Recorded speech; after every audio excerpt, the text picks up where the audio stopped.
Quand vous regardez autour de vous, vous voyez que tout le monde semble être heureux.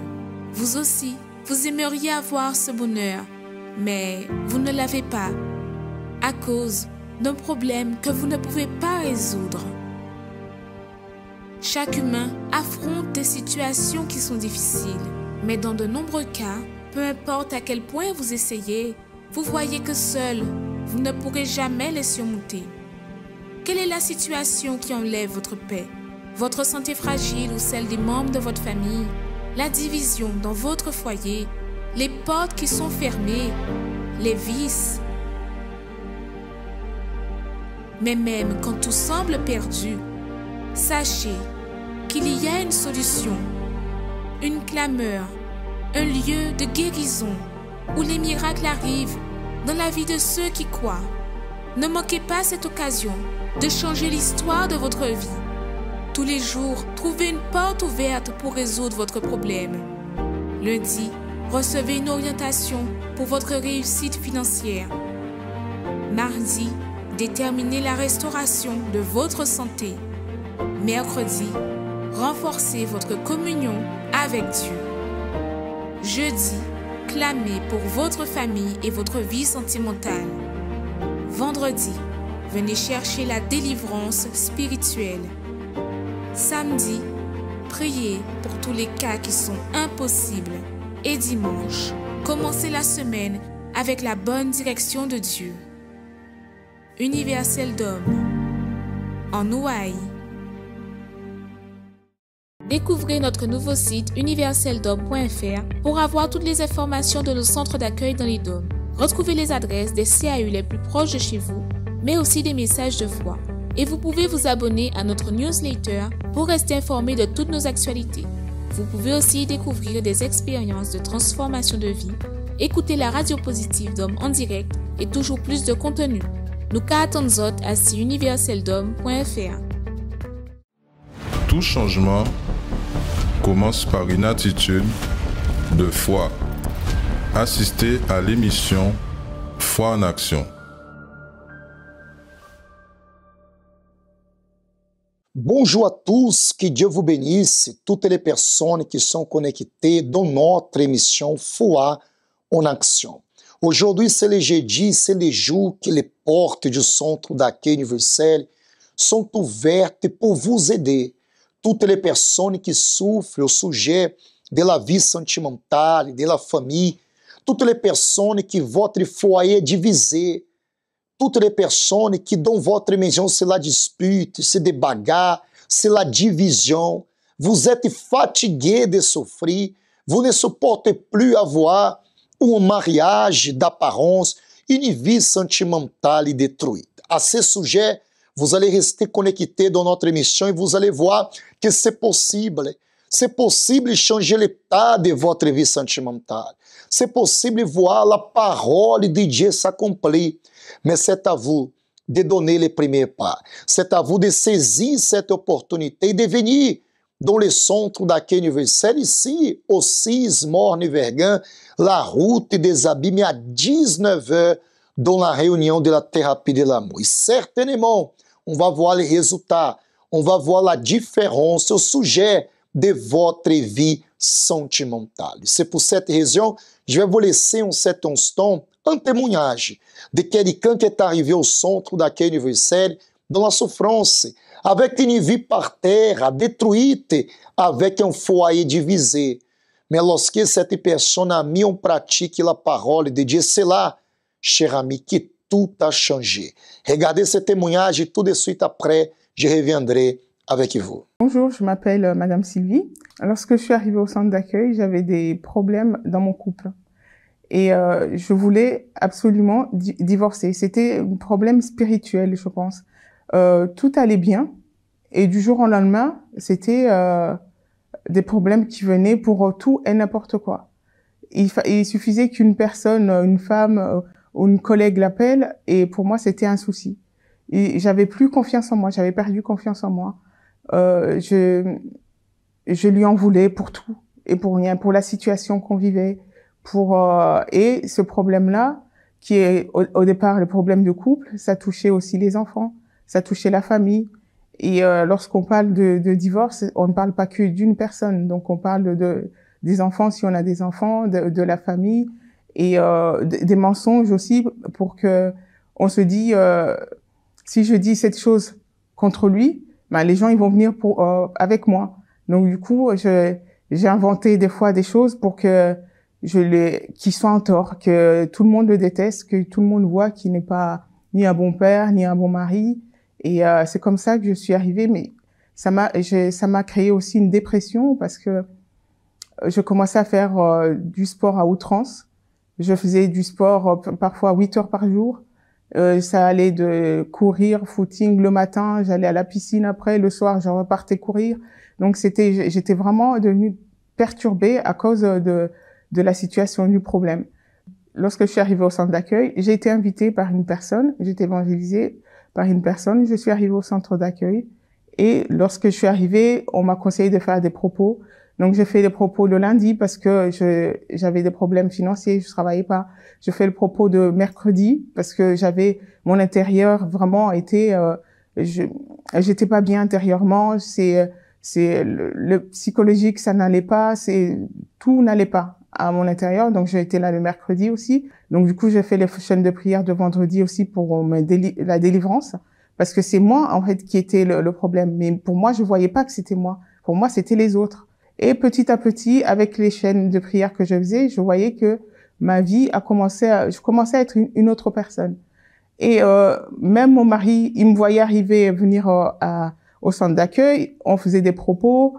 Il me disait, c'est quoi encore cette secte où t'es allé tomber, c'est pas possible. Mais en voyant mon changement, il s'est dit, si elle parvient à changer, c'est que vraiment là où elle va, c'est quelque chose de bien. Et il est arrivé la campagne d'Israël.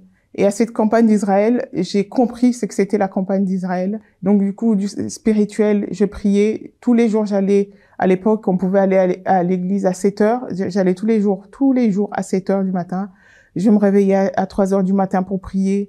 J'étais vraiment du côté spirituel, je me suis donnée. Je dis, cette campagne doit changer ma vie, doit changer mon couple, doit changer ma famille, parce qu'il y avait aussi 2 enfants dans l'histoire. Il n'y avait pas que 2 personnes. Et je me suis dit, Seigneur, tu dois faire tout pour moi. Parce que j'écoutais les témoignages aussi. J'ai vu que la vie des personnes a changé par rapport à leurs témoignages. Donc, je me dis, moi aussi, cette campagne d'Israël, c'est ma dernière chance. Et dès que j'ai déposé mon sacrifice sur l'autel, mon mari me dit, je vois que t'as vraiment été transformé. Je vois que cette église, là où tu vas, c'est vraiment quelque chose de bien, parce que pour que toi, tu puisses être transformé, parce que j'étais quelqu'un de colérique, colérique, acariâtre, j'étais vraiment tout ce qu'un homme ne peut pas vouloir, ou une amie, ou une personne, parce que j'avais raison, mais les autres avaient toujours tort. Et du coup, dès que j'ai déposé mon sacrifice, il a commencé à venir aussi avec moi au centre d'accueil. Et lui aussi, maintenant, il est fidèle, il est là, présent avec moi. Et Dieu a complètement changé, transformé toute ma vie familiale. C'est les sourires, les rires, c'est vraiment le jour et la nuit de quand j'étais venue. Aujourd'hui, je suis une femme épanouie. Mon mariage va très bien parce on est dans la même foi, on se comprend. Et j'ai la paix en moi. Rien ne peut me perturber. Je suis vraiment une personne qui sert Dieu, qui a le souci de sauver aussi les autres, parce que je vois d'où je suis venue et j'ai fait ce vœu avec Dieu de sauver aussi les autres, parce que moi, d'où il m'a sorti, je suis sûre et certaine que peu importe la situation que les personnes vivent, peu importe ce qu'ils sont en train de traverser, Dieu est là.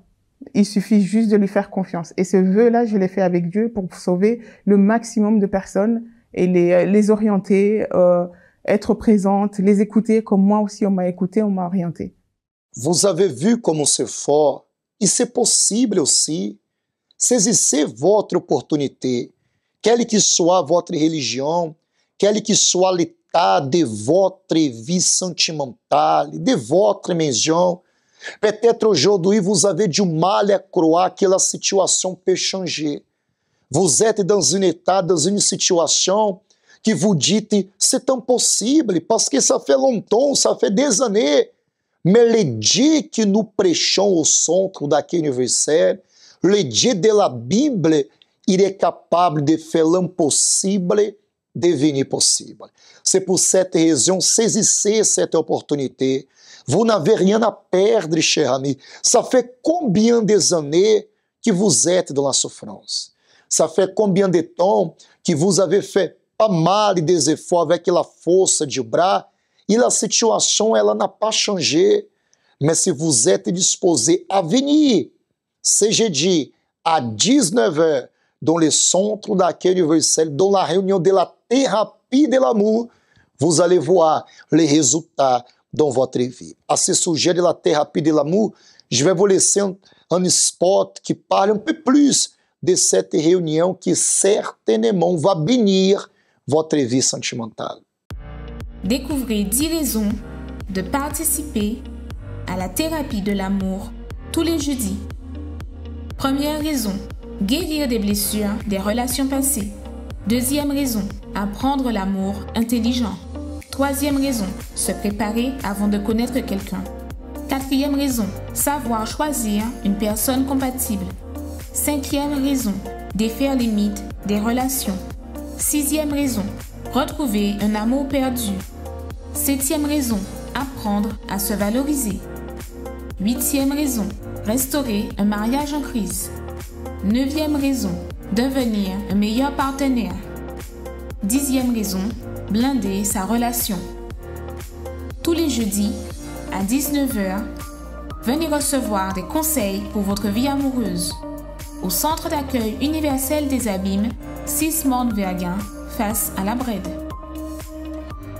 Lorsque nous parlons de la vie sentimentale, c'est impossible d'avoir une vie sentimentale réalisée, une vie sentimentale bénie, si vous n'avez pas la direction de Dieu. C'est pour cette raison, ce jeudi, dans la thérapie de l'amour, vous aurez une parole, vous aurez une direction, que ça va changer complètement l'état de votre famille, que ça va changer complètement l'état de votre vie sentimentale. Ne baissez pas les bras, ne désistez pas. Peut-être vous dites, je vais laisser tomber. Ça fait déjà trop des années de souffrance. Mais je suis là pour vous dire, il y a une solution. Mais c'est à vous de saisir l'opportunité. C'est à vous de venir, cher ami, car vous n'avez rien à perdre. Combien de fois vous avez déjà pleuré au sujet de la famille, au sujet du mariage? Peut-être ce qui auparavant était un rêve, aujourd'hui est devenu un cauchemar. Mais vous avez la condition de changer la situation, bien sûr, par la foi, à travers de la parole de Dieu. Je vais vous laisser maintenant un autre témoignage pour que vous puissiez voir que c'est possible avoir une famille bénie, une vie sentimentale réalisée. Regardez ce témoignage et tout de suite après, je reviendrai avec vous. Je m'appelle Jérôme et avant d'arriver en France, enfin je suis d'origine haïtienne. Avant d'arriver en France, je vivais en Haïti. On va dire que j'avais une situation économiquement stable, parce que mon père il avait un poste avec un très bon salaire et je manquais de rien économiquement, physiquement. Mais sauf que en fait j'étais pas, on va dire que j'étais pas totalement heureuse parce que déjà je vivais avec mes grands-parents que je considérais comme mes parents. Pour moi, c'était mes parents.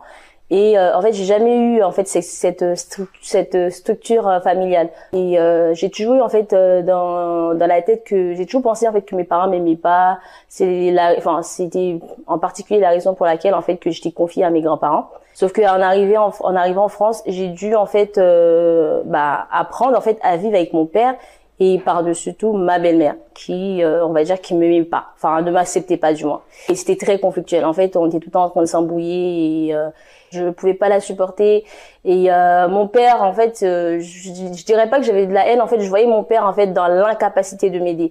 Donc pour moi, et du coup vis-à-vis de ça, et enfin les hommes pour moi en fait ça rimait avec l'insécurité. J'ai adopté une carapace, je suis devenue en fait dure, forte. Je me donnais pas le luxe en fait de me sentir mal, de pleurer. Mon sommeil était souvent perturbé parce que enfin je voyais des esprits. Enfin je discutais même avec eux comme si c'était dans la vraie vie. En fait, je parlais avec des gens.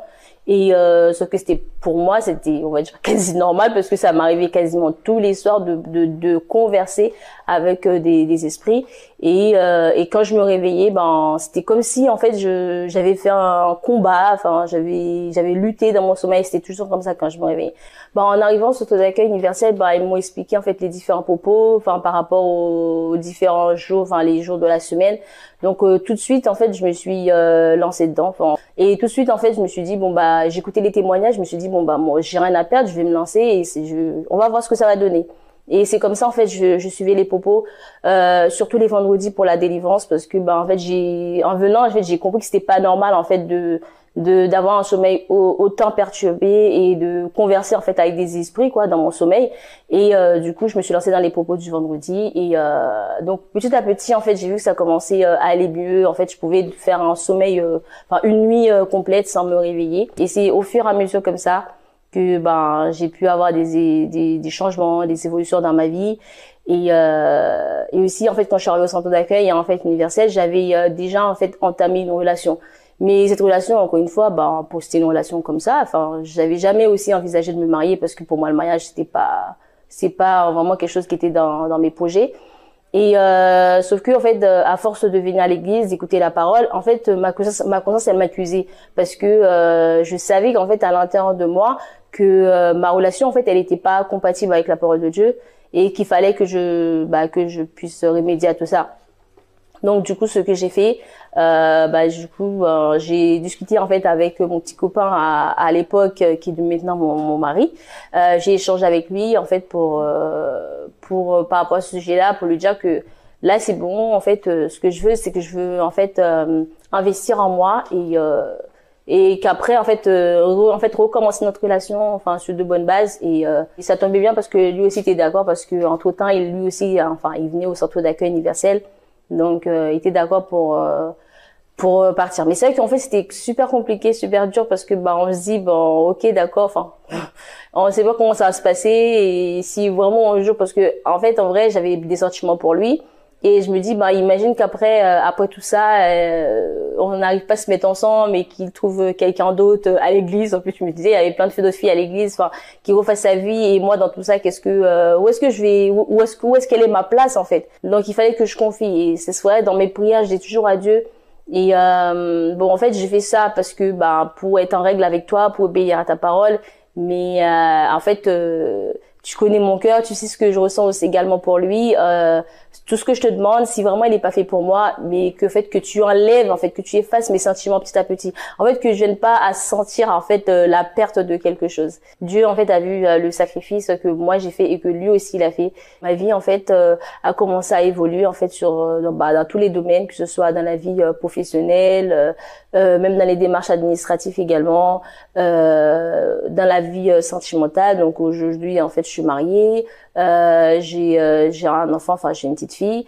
Donc voilà, enfin moi qui me voyais pas, enfin je voyais pas en fait une vie familiale aussi structurée pour moi. Et aujourd'hui j'ai tout ça. Et le travail, j'ai passé par plein de petits travails, enfin pas de stabilité. Donc en fait, j'ai une stabilité professionnelle. Mon mari, lui aussi de son côté, il a une vie qui est aussi structurée professionnellement. Donc il a créé son entreprise, donc ça marche, ça fonctionne super bien. Aujourd'hui, je suis une nouvelle personne, je suis épanouie, j'ai plus la tristesse en moi. Moi qui pensais que mes parents ils m'aimaient pas, en fait cette idée-là, je l'ai enlevé. Le Saint-Esprit m'a permis, le Saint-Esprit a comblé en fait, m'a donné cet amour-là, et du coup, j'ai compris que mes parents ils m'aiment en fait. Et moi qui me voyais pas avoir une famille, j'ai une famille structurée, et j'ai Dieu avec moi qui m'accompagne. J'ai des luttes, mais je sais que je vais y arriver. Vous voyez, c'est possible. C'est pour cela, je serai là ce jeudi à 19h Mon épouse aussi, il est pasteur, l'évêque avec son épouse, pour déterminer que l'état de votre vie sentimentale va changer. Mais c'est à vous de prendre la décision, c'est à vous de dire, je vais lutter. Ne baissez pas les bras. En cet instant, je vais réaliser une prière en faveur de toutes les personnes pour que Dieu vienne vous accorder la force, la condition, les moyens pour être présent ce jeudi. Je vais vous laisser le spot et tout de suite après, je reviendrai avec la prière en votre faveur. La thérapie de l'amour. Tous les jeudis, assistez à une conférence dédiée à la vie sentimentale. Un rendez-vous à ne pas manquer.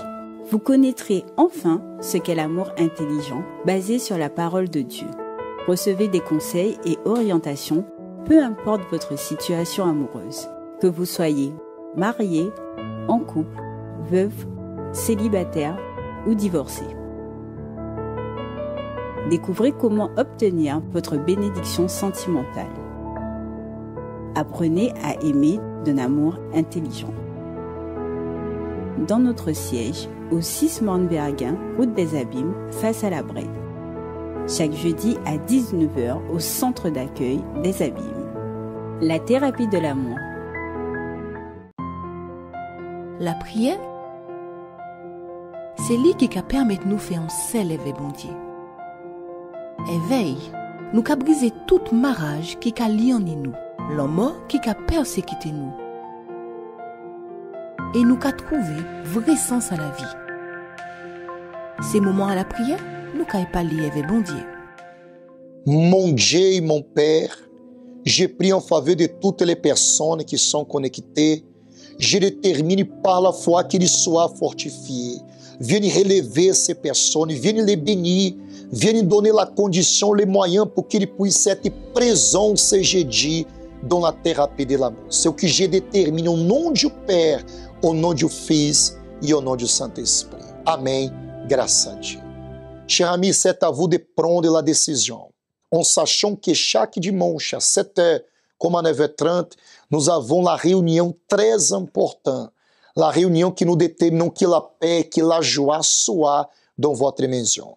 Ce dimanche, je serai avec vous dans notre centre d'accueil universel de Pointe-à-Pitre, 29 Quai Lefebvre, à 7h, comme aussi à 9h30. Et dans tous les centres d'accueil universel, vous avez la condition de débuter une nouvelle histoire. Je vous souhaite une excellente journée. Que Dieu vous bénisse. À bientôt. Qu'est-ce que le bonheur pour vous? Le bonheur est un état d'esprit qui demeure en nous à tout moment. Nous ressentons cette joie lorsque nous réussissons quelque chose, lorsque nous avons une bonne nouvelle, et même pendant les moments difficiles, ce bonheur est toujours présent. Mais ce qui se passe dans les jours actuels avec les nouvelles technologies est la recherche de ce qu'on appelle le bonheur artificiel. La vie, de manière générale, est devenue au fil du temps plus digitale, plus virtuelle, de même que les relations. Les personnes sont de plus en plus distantes l'une de l'autre. Pourtant, Dieu a créé l'être humain, a uni les personnes, mais elles s'éloignent entre elles et ignorent même l'existence de leur Créateur. Ainsi, elles ne peuvent profiter du bonheur que lui seul peut donner. Tu me fais connaître le sentier de la vie. Il y a d'abondantes joies dans ta présence, un bonheur éternel à ta droite. Venez chercher ce bonheur véritable pour vous et votre famille tous les dimanches à 7h ou 9h30 dans notre siège au Centre d'accueil universel des Abîmes, 6 Morne-Verguin face à la Brède, ou dans le Centre d'accueil universel d'hommes le plus proche de chez vous. Connaissez-vous nos centres d'accueil universels ici dans les Dômes? Notre siège est situé en Guadeloupe, aux Abîmes, au 6 Morne-Verguin, en face de la Brède, entre le KFC et le McDonald's. Nous avons aussi nos centres d'accueil à Pointe-à-Pitre, au 29 Quai Lefebvre, en face du parking du port. À Baïf, au 51 impasse Louis Blériot, Zac des Pères Blancs, derrière le Super U. À Saint-François, à la rue Charles Junon, à 100 mètres du marché de la Rotonde. Nous sommes aussi en Martinique, au 42 rue Garnier-Pagès, proche du Leader Price à Fort-de-France. mais aussi en Guyane française, à Cayenne, aux 19 zones artisanales Galmo, proches de l'entrée du CFA, ainsi qu'à Kourou, au 1 rue du Levant, proche du Lip Service Ting. Si vous désirez plus d'informations, vous pouvez nous contacter sur notre ligne amie au 05 90 28 33 83 ou sur notre WhatsApp au 06 90 55 16 70.